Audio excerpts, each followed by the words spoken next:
우간다에서 수고하시는 한 선교사님과 만나서 교제를 하는데 선교사님 제일 힘든 게 뭡니까? 물어봤습니다. 힘든 게 하나가 있대요. 외롭다는 것입니다. 믿음 안에서 교제할 사람들이 없어서 힘들다는 것입니다. 여러분, 성도의 교제는 소중합니다.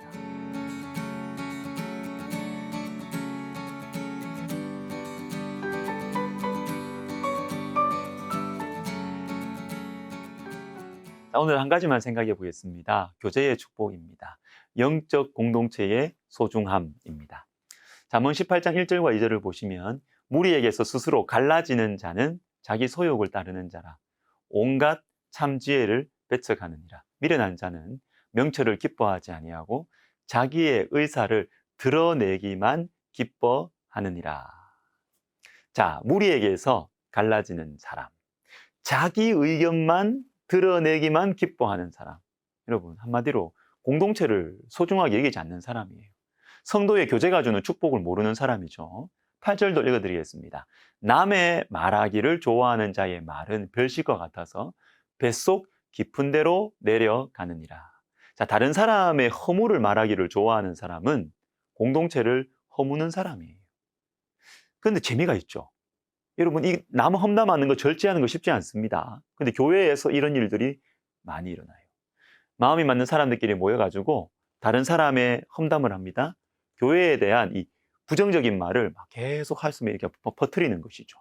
여러분, 이것은 우리가 생각하는 것보다 훨씬 악합니다.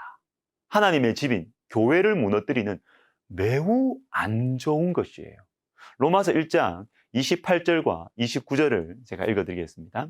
또한 그들이 마음에 하나님 두기를 싫어하며 하나님께서 그들을 그 상실한 마음대로 내버려 두사 합당하지 못한 일을 하게 하셨으니 곧 모든 불의, 추악, 탐욕, 악의가 가득한 자요 시기, 살인, 분쟁, 사기, 악독이 가득한 자요. 그 다음 보세요. 수군수군하는 자요. 여러분, 수군수군하는 자가 나와요. 근데 이것의 뿌리가 앞에 나왔죠. 마음에 하나님 두기를 싫어하며. 자, 수군수군하는 것이 이 단순히 재미로 습관적으로 난 하는 거야 이렇게 말하실 수 있습니다. 그런데 어떤 수군거림은 자, 하나님께서 막으시고 때로는 책망하셨음에도 불구하고 계속하는 수군거림은 그 마음에 하나님 두기를 싫어하는 것의 열매입니다. 여러분, 조심하셔야 됩니다.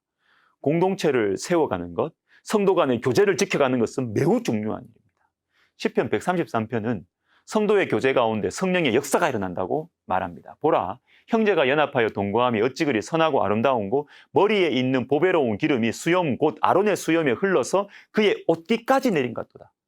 성도의 교제가 왜 선하냐, 왜 아름다우냐 하면 하나님과의 관계에 있어서 중요한 이 대제사장 위임식의 클라이맥스인 기름 부으심과 성도의 교제가 같기 때문입니다. 우리의 모든 죄를 대신 지시고 하나님 앞으로 나아가셨더니 완전하신 우리의 대제사장이신 예수 그리스도께서 공생애를 시작하시면서 성령이 비둘기같이 예수님 위에 임하셨죠. 이게 바로 대제사장 위에 기름을 붓는 것입니다. 그런데 성도의 교제가 이와 같다는 것입니다. 성도의 교제 가운데 이런 성령의 역사가 일어난다는 것이죠. 놀랍죠. 그리고 여러분, 성도의 교제는 생명의 근원입니다. 이어지는 133편 3절, 거기서 여호와께서 복을 명령하셨나니 곧 영생이로다. 거기서, 즉 그리스도 안에서 서로를 용납하고 하나 되기 위해서 애를 쓰는 바로 거기서 하나님께서 복을 명령하셨습니다. 여러분, 명령하셨다는 것은 굉장히 강한 표현이에요. 성도들이 그리스도 안에서 서로 겸손으로 섬기는 것, 하나 되기 위해서 애쓰는 것, 바로 거기에는 하나님께서 반드시 축복해 주신다. 하나님의 자신감이죠. 그것도 성경에서 가장 중요하게 강조하는 축복, 영생을 주신다는 것입니다. 성도의 교제가 얼마나 소중합니까? 여러분, 영생이 뭐예요? 요한복음 17장 3절입니다. 영생은 곧 유일하신 참 하나님과 그가 보내신 자 예수 그리스도를 아는 것입니다. 한마디로 영생은 생명의 근원 되신 하나님과 친해지는 거예요. 하나님이 내 속에 계시는 것입니다. 내가 하나님 안에, 하나님이 내 안에 계시는 것이 영생이에요. 그런데 이 영생을 이 땅에서 풍성하게 누릴 수 있는 길들 중에 하나가 성도의 교제입니다. 그리스도 안에서 겸손하게 섬기는 것. 좀 부족해 보여도 좀 안 맞아도 예수님 때문에 좀 참아주고 기다려주고 또 가르쳐주고. 여러분, 이게 에너지 낭비, 시간 낭비처럼 보일 수 있지만 여기에 영생이 있습니다. 나에게 맡겨주신 영혼들, 나를 만나게 해주신 그 성도들을 겸손과 사랑과 기도로 품을 때 하나님을 인격적으로, 실존적으로 알아갈 수 있는 것입니다. 나의 하나님을 그때 만날 수 있어요. 그런데 성도의 교제는요, 멀리서 보면, 말만 하면 성도의 교제 우리 하나 되자 참 쉬워요. 멋진 말이에요. 그러나 가까이에서 보면 하나 되는 건 너무너무 힘들고 괴로워요. 자, 그런데 여러분, 자, 영어로 이 축복, 즉 blessing과 영어에서 이 피 흘림을 의미하는 bleeding이 같은 뿌리에서 나온 말이라고 합니다. 그러니까 피 흘림이 있어야 축복이 있다. 축복에는 희생이 따른다는 것입니다. 여러분, 맞습니다. 저와 여러분이 하나님으로부터 받은 모든 축복은 예수 그리스도의 피 흘림 때문에 가능했죠. 우리 가정에 화평함이 있다면, 우리 교회가 이렇게 평안하다면 누군가의 마음속에 피 흘림이 있기 때문입니다. 기도의 피 흘림, 물질의 피 흘림이 있었기 때문에 하나됨이 가능한 것입니다. 여러분, 내 주변을 한번 돌아봅시다. 우리 가정이 왜 시끄러울까요? 우리 교회에 왜 이 교제의 축복이 흔들릴까요? 피 흘림이 없어서 그렇습니다.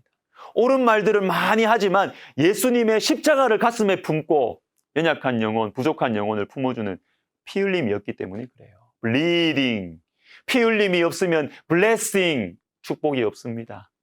저와 여러분이 축복의 통로가 되어보면 어떨까요? 쉽지 않지만 우리 삶을 투자할 만한 가치가 있는 소중한 것입니다. 기도하겠습니다. 하나님 아버지, 우리가 예수님의 이 십자가 사랑을 받았사오니 이 예수님의 십자가를 가슴에 품고 우리가 축복의 통로 되게 하여 주옵소서. 예수님의 이름으로 기도하옵나이다. 아멘.